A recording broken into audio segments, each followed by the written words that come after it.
go ahead and get us started.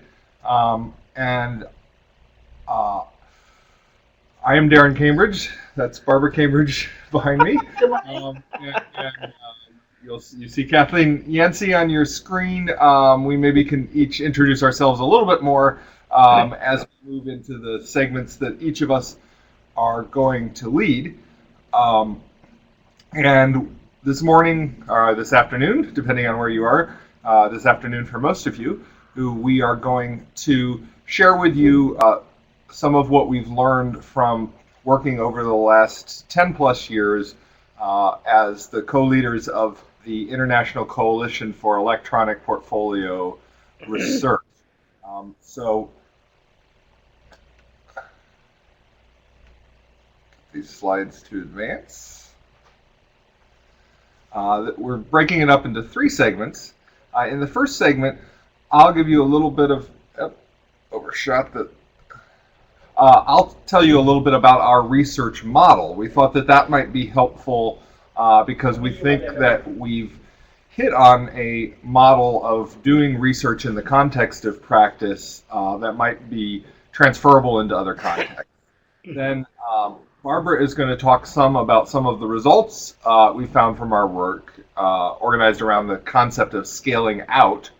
And then Kathy will take us into discussion of the questions that we're working with campuses on right now, which are around 4 propositions about assessment. So we'll have about 15 minutes of us talking on each of those topics, and then we'll have some time to pick up questions from the chat and have a discussion with you. So without further ado, I'd like to talk a little bit about our model. And our model of research really is at the intersection of implementation of ePortfolios, trying to roll out a new program that uses ePortfolios for some purpose to support learning, for assessment, to support employability, very often a combination of those, and then to try to do that in a way that engages inquiry, that produces some knowledge that's useful beyond just that local context. So we're thinking about this connection between implementation and research. And the default ways often of thinking about those two things is in implementation, it's about solving problems. It's about getting rid of them. In fact, if you have no problems in an implementation, it's great. It's perfect, right? That that would be the dream scenario. No problems. That's the default way of thinking about it, or at least you have a very good way to solve problems as they come up. For research, the default is we're going to prove that something's true. We're going to show that ePortfolios work in all contexts everywhere. That would be the stereotypical ideal of research. Well, both of those ways of thinking about both implementation and research we find are problematic for a number of reasons. So the first is that problems may not be such a bad thing in the context of practice, in the context of implementing and executing educational innovation. So a number of years back, at the early parts of the development of the concept of the scholarship of teaching and learning, Randy Bass, who's at Georgetown University here in the US, wrote an article about the importance of having problems. And he suggests that in scholarship and research, which is one half of what we're thinking about here, having a problem is at the heart of the investigative process. It is the compound of the generative questions around which all creative and productive activity revolves. In one's teaching, a problem is something you don't want to have, right? So we often think about teaching like we think about implementing a new instructional program or a new technological initiative as you don't want problems. And if you have one, you better fix it right away, and hopefully no one notices this. So how might we make the problemization of teaching, and you could say the problemization of other parts of institutional practice, a matter of regular communal discourse? how might we think of teaching practice and the evidence of student learning as problems to be investigated, analyzed, represented, and debated. So this is a really different, this is a shift in approach to thinking about how you do implementation, how you do practice, that you're looking for problems. You're trying to say, what can we learn in the process of accomplishing what our goals are for an educational intervention, whether that's at the individual classroom level or something that's a organization, university-wide initiative. So that's a first shift. And then a second shift is shifting what we think of as the gold standard. So here's a nice big block of gold for you for research. So Kathy and I presented at the Association of American Colleges and Universities.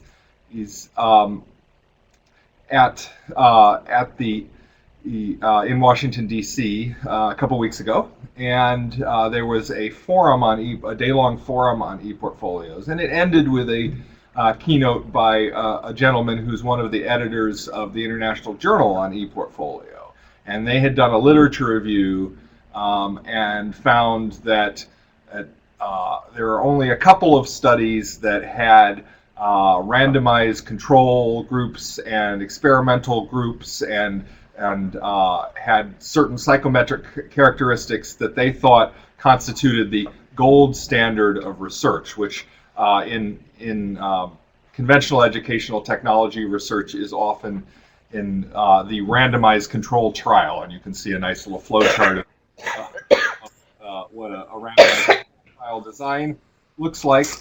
So there's an assumption that these two things, the gold standard and the randomized control trial, the experiment, the pseudo experiment, are ideal because you can prove something that's generalizable everywhere, or you can factor out all of the variables.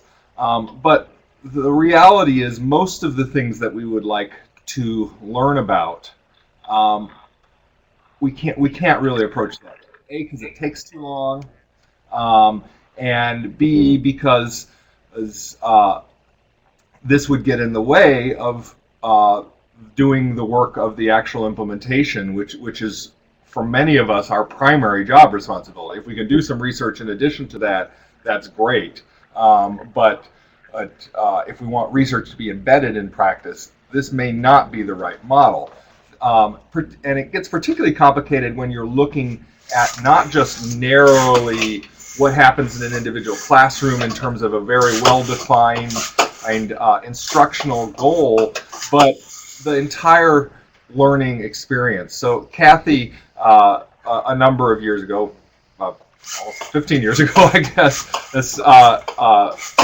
shared with us this model of the multiple curriculum. And she suggested that there is the delivered curriculum, what's on our syllabus, what we present, what we say at the front of a classroom, but that intersects with the experience curriculum, which is what do students get from that? What sense do they make of it? And how do they engage with it? And that intersects with and is really surrounded by a larger lived curriculum, the set of learning experiences that they're having throughout their life. And so probably to really understand and what's going on, we need to understand the intersection of each of those curricula. And ePortfolios are powerful in many ways because they can represent those different contexts. They don't just focus on the delivered or what happens inside the classroom. They present a picture of how they fit together.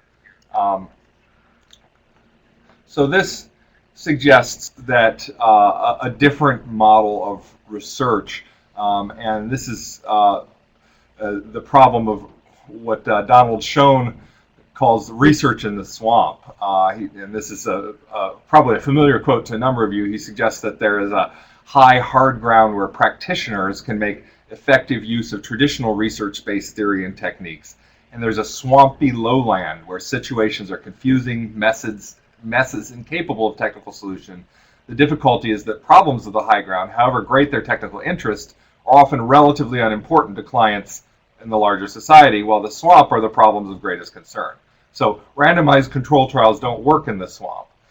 We live in the swamp if we're doing implementation of educational programs. So the whole idea behind the coalition is how can we have a model that says it's good to have problems in the process of implementation. We ought to take an inquiry approach, ought to be trying to understand those systematically, but the level of systematicity of that inquiry is going to be appropriate to what's possible within the actual problems that we're trying to address, not meeting some external and sometimes artificially imposed standard of what rigor looks like in research. So another way of thinking about this is transactional research, where there is involvement not just of researchers as detached, but engaged with participants in co-defining and co-executing an inquiry process, and we're definitely trying to do that with the coalition. So how does that work? Well, we started the coalition because we saw there was a lot of growth of electronic portfolio use in the U.S. and beyond the U.S., but initially we were thinking about the U.S. There originally was the National Coalition for Electronic Portfolio Research, and it expanded to international when we realized there were a lot of connections between the challenges we were seeing here in the U.S. and what was happening elsewhere. We tried to be open to a wide diversity of models of what constitutes an ePortfolio and what the purposes are, and to think about the impact on learning and engagement. We did that at a time where evidence was really uneven and fragmented. It wasn't that there was no evidence about ePortfolios, but it was hard to find it, it was hard to make sense of it, and there were big gaps. And that research had nothing to do with what actually people were implementing, except that maybe it was publishing some stories after the fact about what your experience was. So we wanted to create a more coherent body of knowledge, but do that in a way that helps people solve their actual problems. So we established the coalition in 2003. Barbara, Kathy, and I, all of us have moved institutions over that period of time, co-led. Initially, Barbara and Kathy founded it. I joined on a year or two later.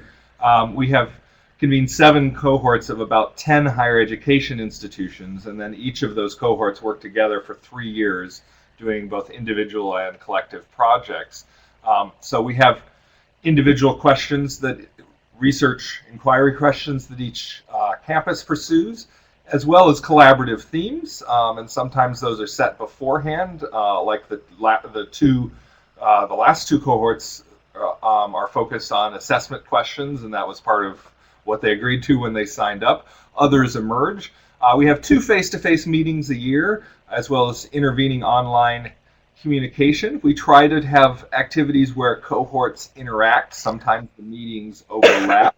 And then in between meetings, there are regular consultations with members of the coalition leadership. And then we coordinate dissemination. We don't centrally control it, but we have a number of activities built into the structure that encourage people to make connections and see where they can leverage each other's work. So as we've done this over the years, we've seen a number of practices that seem to contribute to success on this kind of model of practitioner researchers, a diverse cohort work across institutions working together over time. So first, there's a set of intra-organizational practices. These are practices within a team. One is that the team is diverse.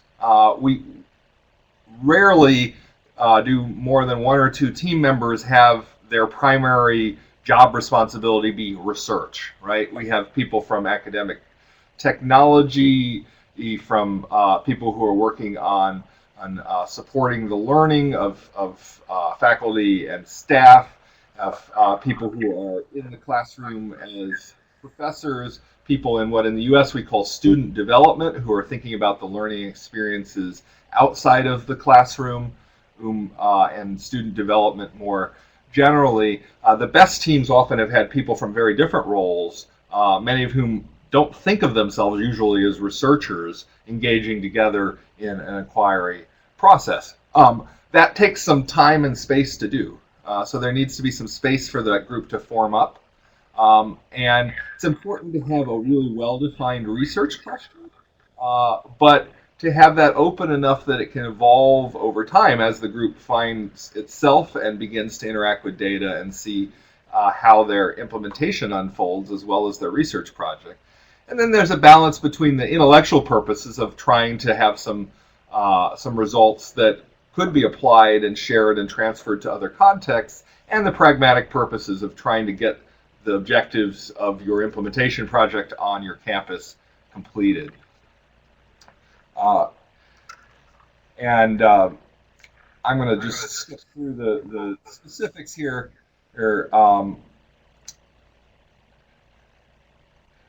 But say that there are a number of questions that you may want to ask about if you're pulling together a team to do an inquiry-focused implementation project at your institution. Who have you thought, who's part of the organization, part of the university, part of the school that you wouldn't think of as a researcher, but maybe needs to be part of your team? And how can you have an appropriate balance between knowledge that you could share more broadly and the knowledge you need to solve your local problems? And then there are a set of interorganizational practices that we've found effective in how we've structured the activities of the coalition and the commitments we've asked people to make when they participate. A first one is that having sponsorship from senior leadership in the institution is really important.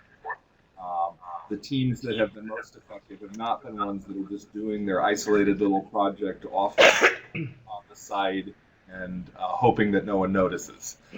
They're ones where there is someone in a senior leadership position that says, I'm going to pay attention to the results of this inquiry, and that's going to inform what we do as a department, as an institution, as a program, as an organization going forward.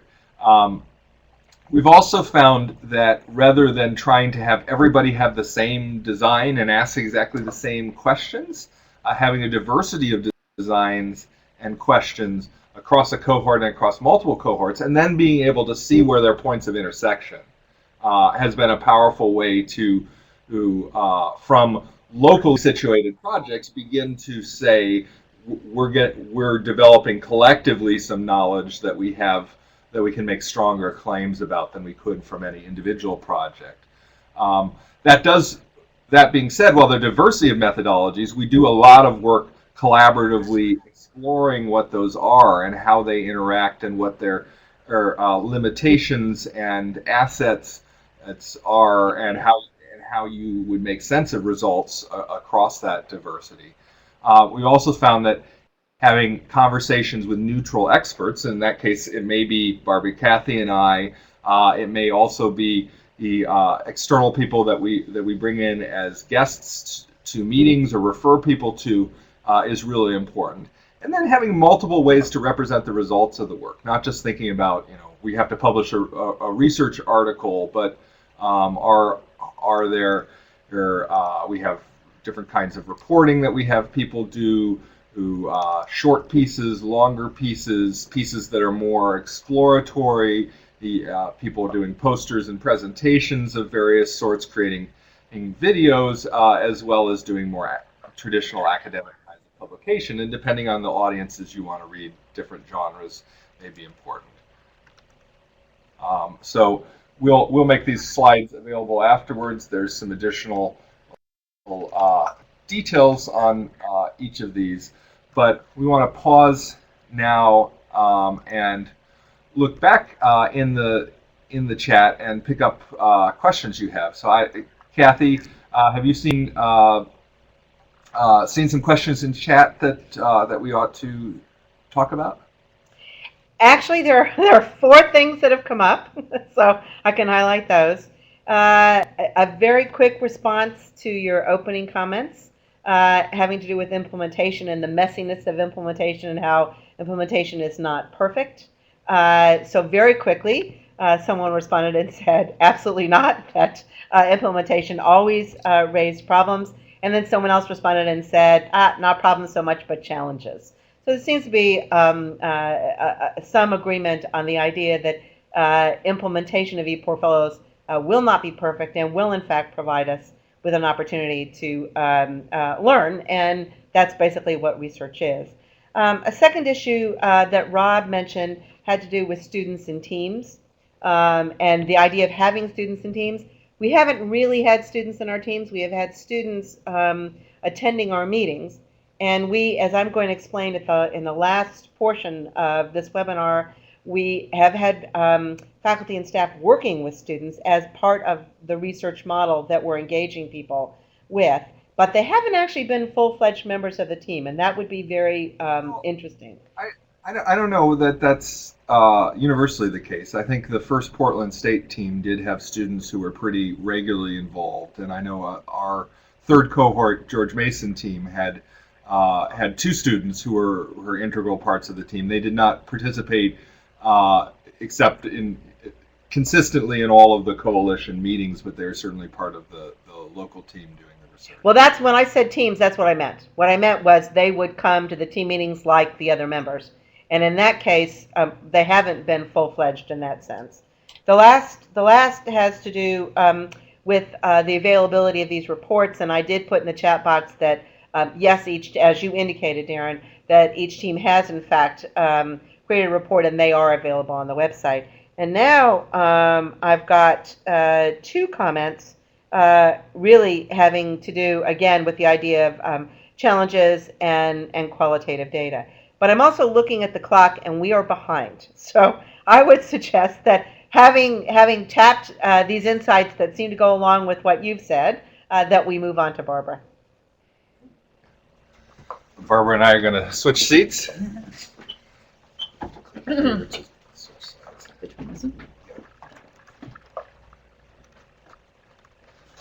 Well, good morning or afternoon, depending where you are. Darren has set the scene for the way that our coalition is structured and the way that teams participate. My role here is just to give a hint about the kinds of things that institutions and teams from institutions have chosen to investigate. I'm framing it with the idea of scaling out, a relatively new term to me, and it's in opposition to scaling down from something that's dictated from on high, or scaling up from a single example to widespread application. Scaling out is a situation in which a local site implements a practice, does research on its effects, and shares the finding with another site or other sites that adopt or adapt the inquiry question, and then the process continues. And this has been the case with the institutions in our coalition, beginning with cohort 1. We have had over 60 campus research teams linked through the coalition, and we call it a network in which teams have scaled out from others. And scaling out has turned out to be from any one of a number of ways in implementation. It could be a category of inquiry question, could be an inquiry question itself, a methodology or methodologies, purposes, audience, or emergent findings. And today I've just chosen a category of inquiry question as an illustration of the value of scaled out research that has been done by teams in our coalition or is currently being done in coalition work. We are now on coalition 7 working together.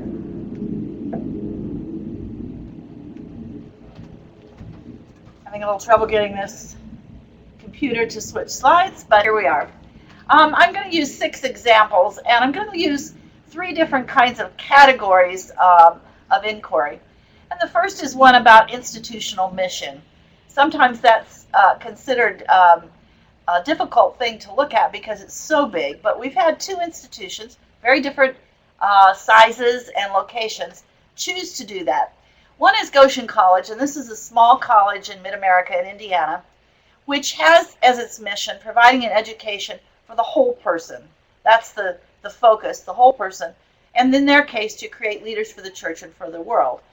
And in order to address the whole person, Goshen has chosen to focus on experiential learning and on connections between academic affairs and student life. That is, the life in the classroom and the life beyond the classroom. And to do that, Goshen requires of all its students that each student spend a semester-long study abroad. And that study abroad is characterized by service as well as study, and that differentiates it from many study abroad programs. What the Goshen team decided to do to look at ePortfolios was to choose their reflective statements in ePortfolios that address each of the college's student learning outcomes. And these student learning outcomes are related to that overall mission. They are knowledge, skills, responsibilities, and integration. And the team coded 50 reflective statements about ways students had changed, that is, as a result of their time abroad, and that they had strengthened in relation to the learning outcomes. 6 themes emerged from their study of those ePortfolio reflections, and these 2 are the strongest.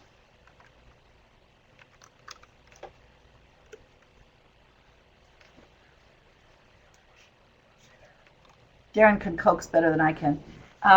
Their finding is that ePortfolios enable students to turn experience into evidence of learning through reflection and through multiple representations of experience. And therefore, you can see that ePortfolios are important to them because it is more possible to do those 2 things through ePortfolios. The implication for Goshen College, as they have stated it, is we have a way to assess if we are acting out our mission as a college through the structure of learning for students. So their purpose has been the purpose of looking at institutional mission, seeing how particular educational experiences, as played out in ePortfolios, show that that institutional mission is being accomplished. Loyola University is a very different kind of institution in some ways. It's middle-sized, it's a private university, it's in the middle part of the U.S. And it, by its own statement, emphasizes the Jesuit value of social justice. And it, too, has a way of playing that out through experiential learning, which is similar to Goshen. So you can see the kind of scaling out of one seeing the other is important to learn from.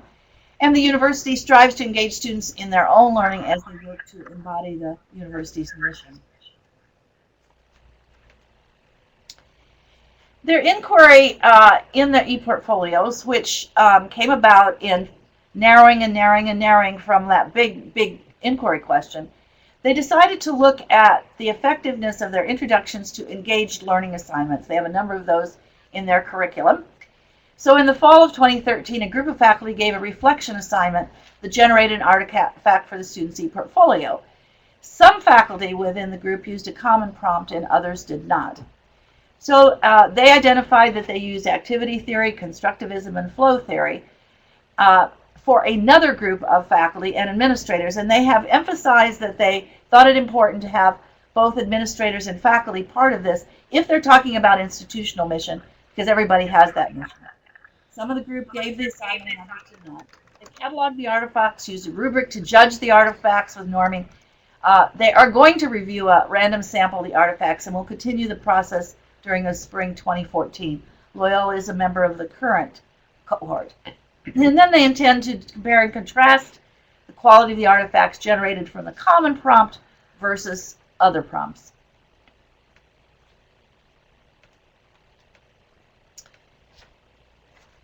A second category that has extended across several cohorts which is professional identity, includes Clemson University, who was in our cohort 2, and the University of Michigan in cohort 6. These are teams from 2 large universities, and I think Darren mentioned that we make an attempt to have in our cohorts large institutions, public and private, small institutions, public and private, so we get a kind of interaction that's important. These 2 are in different parts of the United States, and they chose to investigate professional identity. One, Clemson, was looking at psychology, and the other, Michigan, was looking at writing.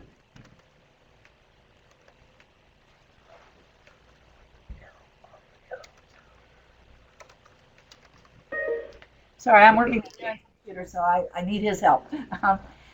Clemson's basic question was, how do ePortfolios contribute to the development of identity as a psychologist? Again, looking at professional identity.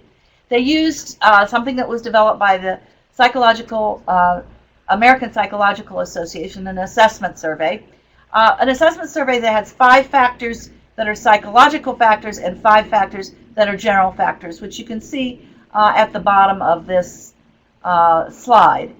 I thought it was important that they looked at both because the general factors are ones that other people can learn from as well. And in the scaling out model, the other institution who might be looking at this might say, well, psychological factors don't fit us, but the general factors do, and those ones what we might adopt.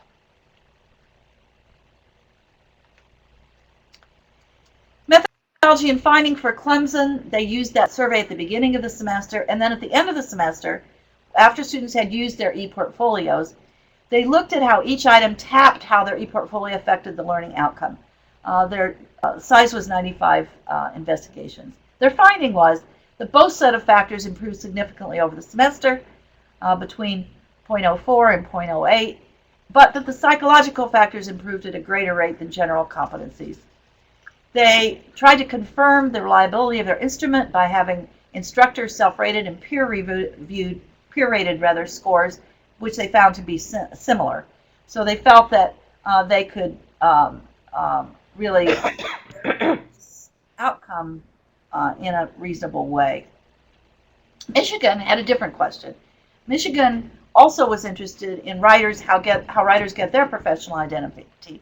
And they honed in about ePortfolios, about affordances of ePortfolios, asking the question, how do affordances in ePortfolios of multiple connections, spaces for reflection, linkages, and navigations, 4 of the affordances, contribute to the ways students develop and come to think about themselves as writers?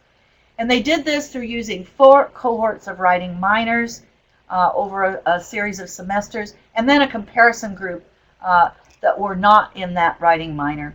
They used mixed methods, and you'll see here that with the writing minors, they had a number of things that they looked at: data, entry and exit surveys, entry and exit interviews, their application letters, and then their archived gateway and capstone ePortfolios. They used statistical analysis. They coded for emergent themes related particularly to, when we're talking about professional identity, writerly self-interest, and frameworks for thinking about writing. On the other hand, with the comparison group, they had the following items to look at: writing samples from each semester in the study, directed self-placement essays, and then writing samples from first-year writing classes. They used rhetorical move analysis and corpus linguistics to investigate the outcomes there. And they had 5 major findings. You can read these here. You find in each case that the minors had a stronger sense or a stronger ability to demonstrate a sense of themselves as writers, genre awareness, a sense of rhetorical situation, a more developed practice of reflection, of course, directly coming out of their ePortfolio work. And then they concluded that ePortfolios play an important role in helping students in the minor group understand their development as writers and their identity as writers. According then to the research of Clemson and University of Michigan, ePortfolios contribute to the professional identity development of students in their respective professions. The third and last kind of category that I'm using to demonstrate this point is that the use of ePortfolios within a system is important. And many of us come across this as we try to think about going from ePortfolio use in a particular class or program into something that's moving beyond our local situation. Lamar University, which Darren referred to earlier, and DePaul University have investigated the use of ePortfolios across systems. Lamar is, interestingly, an online graduate program. It's exclusively online, and this has been interesting to see as a contrast to those institutions that are campus-based. They ask questions about effects of ePortfolio practice in the university, as Darren mentioned, on teachers' use of ePortfolios in earlier academic levels. DePaul, on the other hand, is in our current cohort, and DePaul is comparing and contrasting an ePortfolio element across disciplines and learning situations. Lamar's research question: has participation as a master's candidate using the ePortfolio process contributed to transference of ePortfolio practices with pre-K through 12 students? These are all the levels prior to coming into the university. You can see the method that they used, a web-based survey. They used the design of explanatory sequential design, looking at qualitative, that should read data, to explain quantitative data results. Their findings were ones that there were support factors of administrative support, grading, parental support, internet safety, ePortfolio retention time, and as someone in our chat wanted us to talk about problems, challenges, assessment, ePortfolios as official records, ePortfolio reflection time. They also have a next inquiry, and that's a pattern of our teams who ask an initial question, do some inquiry, and then inevitably that adds to their set of questions they want to ask. And in the case of Lamar, they decided that they wanted to do a case study of an entire school district. And so that's what they are in the midst of working on right now. DePaul, another large institution, wanted to focus on the affordances of ePortfolios and what do they enable students to do in reflection that they can't do without ePortfolios. Interestingly, these reflections are different across schools because at DePaul there are people participating from a professional unit, from adult learners, from first-year students. And DePaul is studying how and why these differences. Their current work includes coding ePortfolios. They've had a lot of discussion about methodology. And as was mentioned earlier, sometimes methodologies within disciplines don't work even within that discipline to answer a question brought up by ePortfolios. But DePaul has developed what they call a mashup methodology about which they have shared agreement. Important to have shared agreement because if they're going to use the findings in their own situations within the university, across the university, they need to have agreed that the methodology works. And they affirm the great benefit of having researchers from different backgrounds and for them, scaling out across an institution will be more possible after this initial work that signals the possibility of applications of ePortfolios in multiple educational contexts.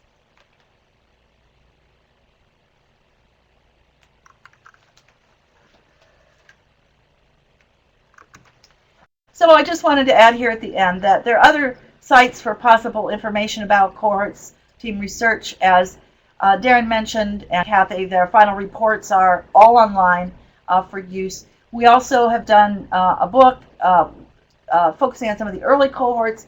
Darren, in his book ePortfolios for Lifelong Learning Assessment, used some examples, and there will be more and more coming out about current work.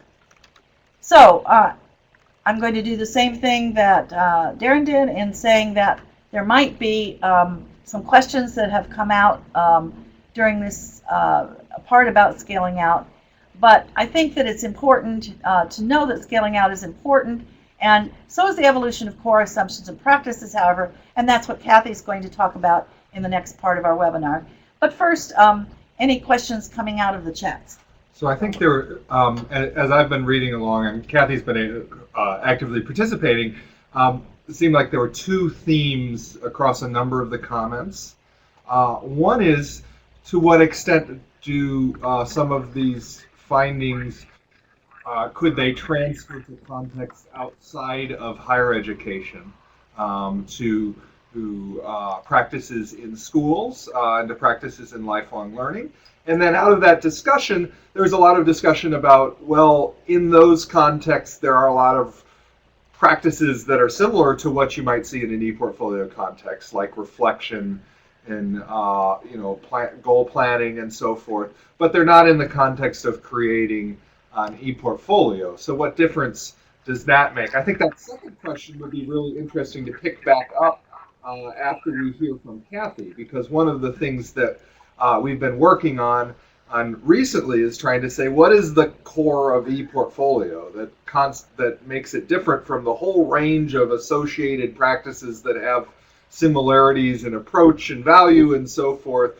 What is the ePortfolio-ness thing, and what does that add that you don't get from the other set of practices, all of which are great, right? But if we're going to be an ePortfolio focused coalition, we need to figure out what is the piece that's distinctive about the ePortfolio approach.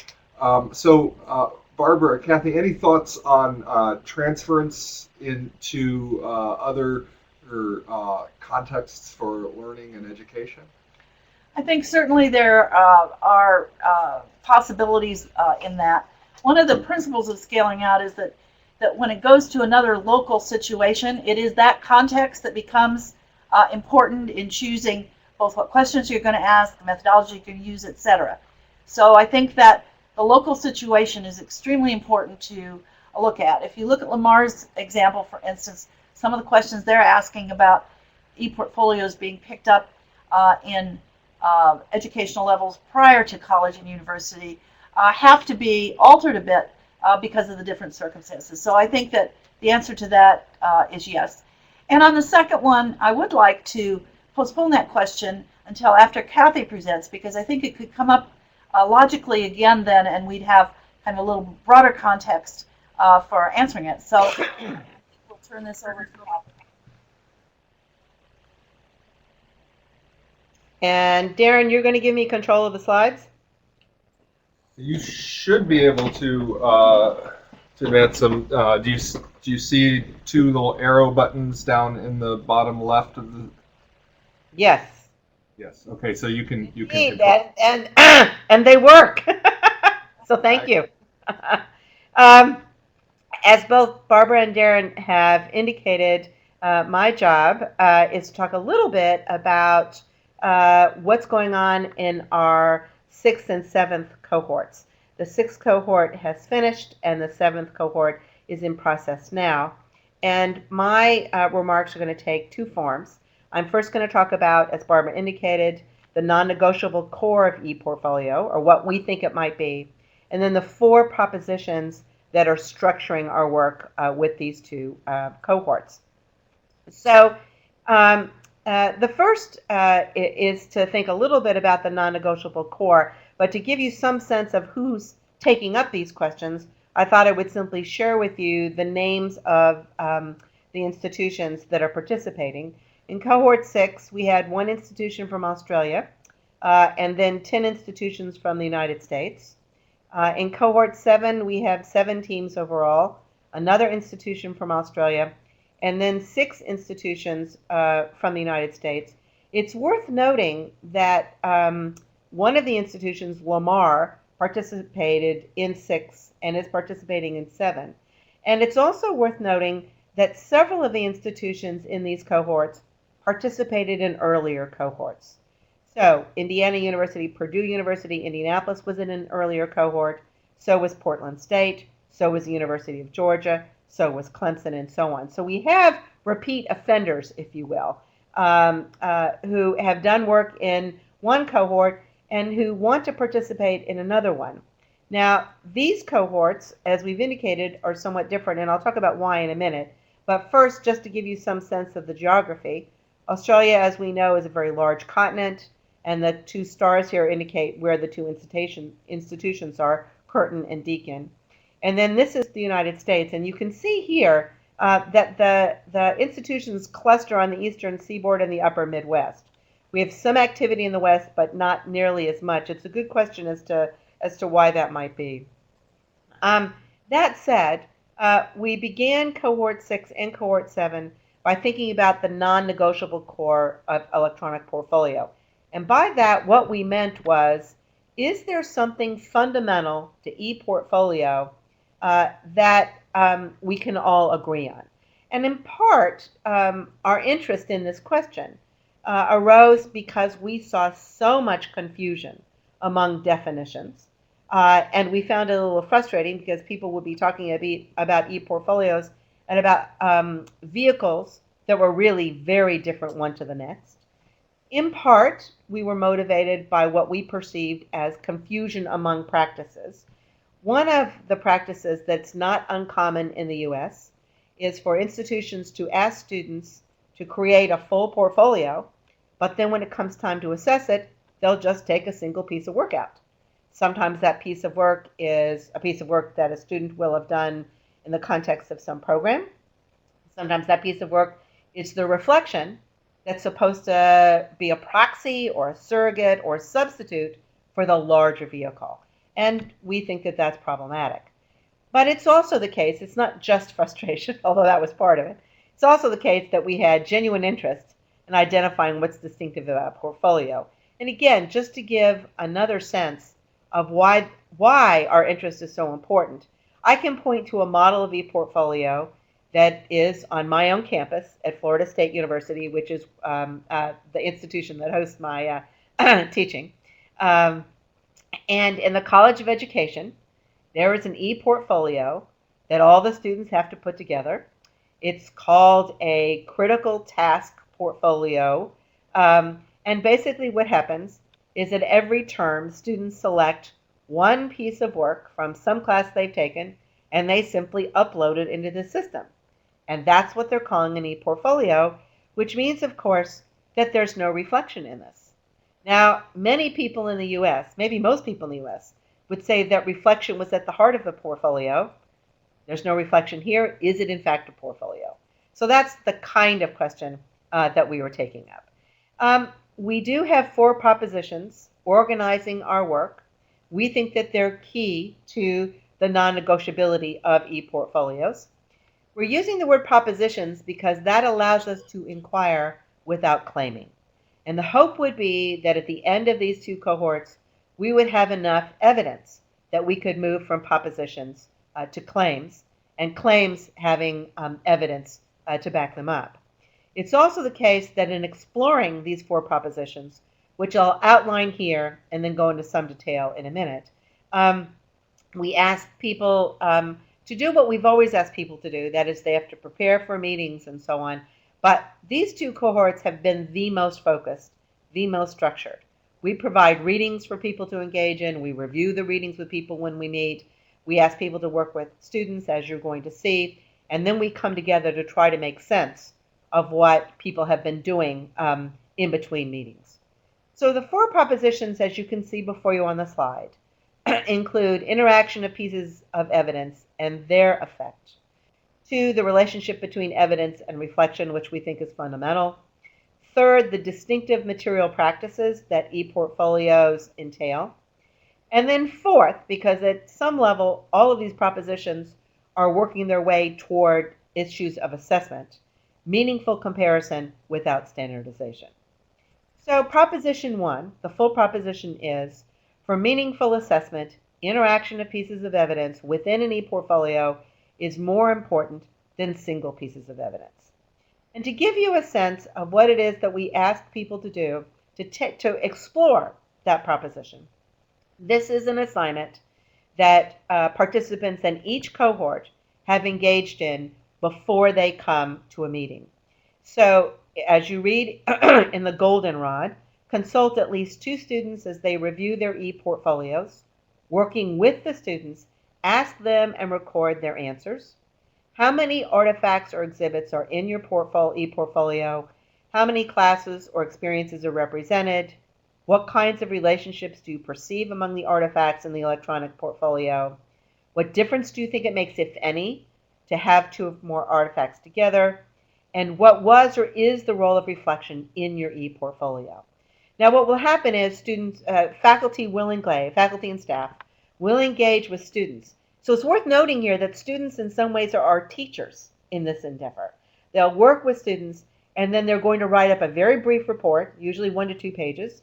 Those reports are going to be circulated among the members of the cohort, and then we're going to come back together to try to figure out what all this means. And by all this, what I mean is the reports that everybody compiled before we met.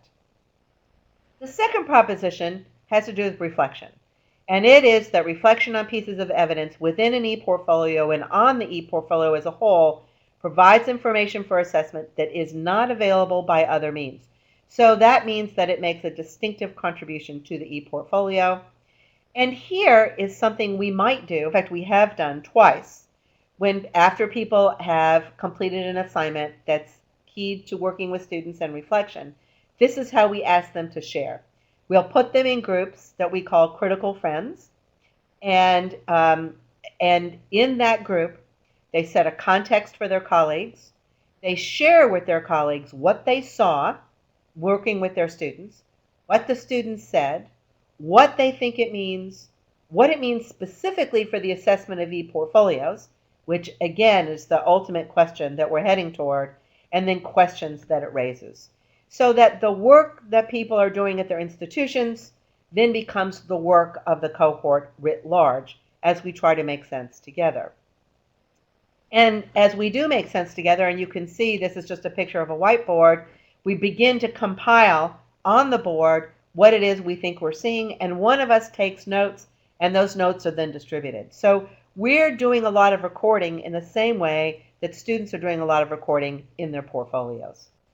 The third proposition has to do with material practices, and it's the material practice of ePortfolio composition, generating distinctive knowledge about learning. Two observations here.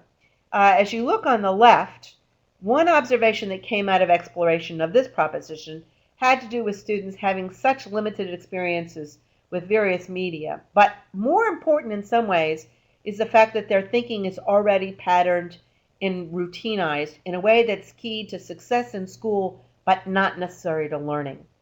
We think as well that students need new experiences with all kinds of texts, and that this whole issue of materiality is complicated by the proficiency or lack thereof the faculty have. And then, of course, the idea of reading portfolios as a practice, and that reading ePortfolios may call, as it shows up in bold, new kinds of tools, commentary, and navigations in order to do justice to the materiality of the exhibits. Proposition 4, which is the ultimate proposition, is that ePortfolios enable meaningful comparison of student learning across institutions and other contexts without standardizations. And for this one, we took up a large set of questions about validity, about how different perspectives impact the way we assess portfolios, about processes of assessments, and how those in some ways have everything to do with what it is and the findings that we get from an assessment. We considered, as you can see in the middle of the slide, the idea that decision-making processes should be an interpreted conversation guided by norms, which seems to be very, very different than the way assessment works in the US. Then we talked about criteria and evidence that can be used and who is using them, including students, and how you can document a decision-making process so that others can understand how you get there. So some very quick tentative results, so we have a little bit of time for follow-up. Regarding the interaction of evidence, the interaction of artifacts, it's become very clear over the work of the two cohorts that students are asked to collect them, but not to consider what they learn from seeing how they interact with each other. And there's agreement among the members of the cohort that considering the interaction of artifacts is an opportunity for learning that is, generally speaking, in ePortfolio practice in the US missed. Second, the cohort members agree that reflection makes a distinctive contribution to learning, but we, all of us, faculty, staff, and students, are frequently vague about what we want that distinctive contribution to be. There's also some agreement on the idea that strong reflection seems to tap at least two domains of learning. So, for example, sociolinguistic, psychological, or epistemic. And then, last but not least, and I was very surprised by this, and I think Barbara and Darren were as well, there's actually some resistance to the idea that you can have comparability without standardization. It's not that cohort members don't want, that they like standardization, they don't, but they don't see how they can manage without it. It seems to us then that just as ePortfolios require a paradigmatic change in thinking, a point that one of you made in the chat box, the idea of assessment without standardization and comparability as well requires, again, a paradigmatic shift in thinking, much like outcomes have. So now I'll turn it back over to Barbara and Darren. So here are a few, on the screen are a few places that you can learn more about, if you want to know more about the Europortfolio initiative, and this is the first public webinar in a series that Europortfolio is hosting. The website's up there, coalition website. Barbara already mentioned the book that we co-edited. There are our email addresses there as well. I'm on Twitter periodically, so you can follow me. And maybe Kathy and Barbara are too, but I couldn't remember what their handles were when I made this slide late last night. So we have a little bit of time for discussion. One thing that has come up in the chat that might be worth reflecting on is how you capture and assess collaboration and engagement in collaborative work. Barbara, Kathy, if you have ideas about how that intersects with the work we've been doing on assessment or examples of campuses that have been working on collaboration, I think that'd be great to share. Well, I'd like to just say that one of the things we are trying to learn is about collaboration in the work that our cohort members are doing. Kathy actually alluded to some of the exercises that we've had, and we have tried to say, what does it take for a team that's diverse? As Darren said, we're encouraging diversity, people from across campuses.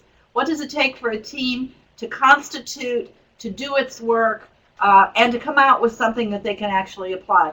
So we're studying our own processes, and we have envisioned doing some sharing around that, perhaps through publication. But we're looking at collaboration. DePaul University that I mentioned, which is a member of our current cohort, and I just had a call recently, and during that call, we talked a lot about this. They would like to document what it means across a campus to have administrators, people from different units, actually work together and find a way to come to agreement for something that they can then apply across an institution. We hear a lot of teams say, and inside our coalition and out, that it's very hard to think about everyone on a campus feeling confident about an ePortfolio system across the campus. And I think in reference to what Kathy said about comparison and standardization, that's part of the problem too. So your question is a very important one, and I think we have a lot to learn about collaboration as we move forward with this work. Kathy, any thoughts on intersection of collaboration and assessment? Only to say that I think it's in the U.S. I think it's very common to have assignments that require teamwork, and in fact, there are disciplines that have outcomes built into them that entail teamwork. I'm thinking of many engineering disciplines, for example, and many disciplines in business where teamwork is among the outcomes that students have to meet. I don't think we've been very savvy about how we build that into our assessment model. So that's a good place to put some attention. I do think that I can speak from my experience teaching in contexts where there was a lot of collaborative work where we used portfolio for assessment. One of the advantages connects to the proposition around the interaction of pieces of evidence. Right. So one of the advantages of looking at collaboration in a portfolio context is often you can encourage or compel a variety of different types of evidence that tell you different things.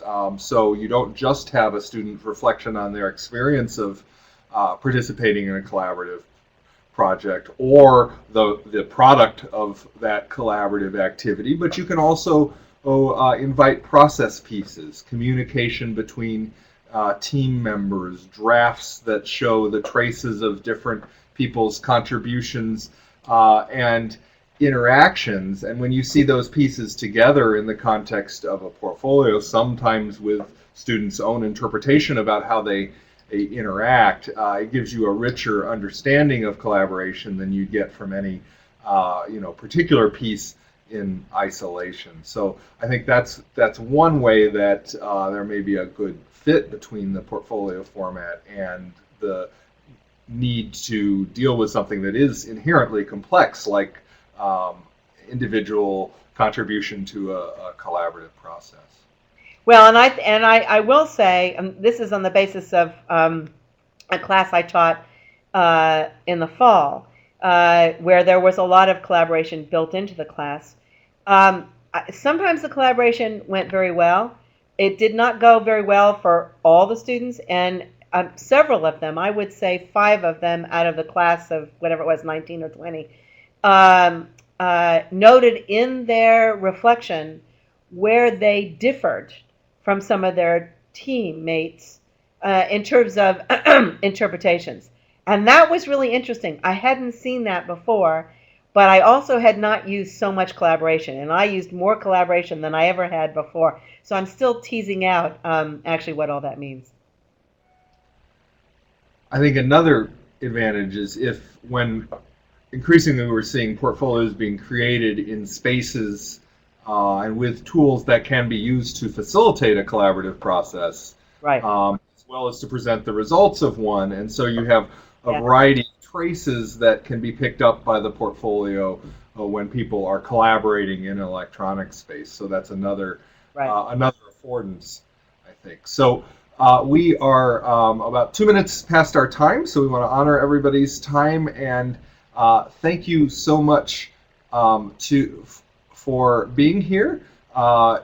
Igor, who is one of our leaders of Europortfolio, says in chat that Europortfolio is planning to offer its members an opportunity to submit proposals to do future webinars like this on topics of interest, and we certainly have heard in the chat from a number of you that we likely will be knocking on your door and saying we'd love to hear what you're doing and share that with the Europortfolio audience and get your practices represented on the Europortfolio portal. So thank you so much for being here for the first public webinar of Europortfolio. Please feel free to get in touch with us and with the Europortfolio leadership. We'd love to hear more and about your experiences and answer questions and continue to interact. So thanks to Igor and to Rob for the opportunity to kick this series off. I had fun. I'm sure I can speak for Barbara and Kathy as well. And have a great rest of the day. And we look forward to meeting you again in this online space for the next in our series.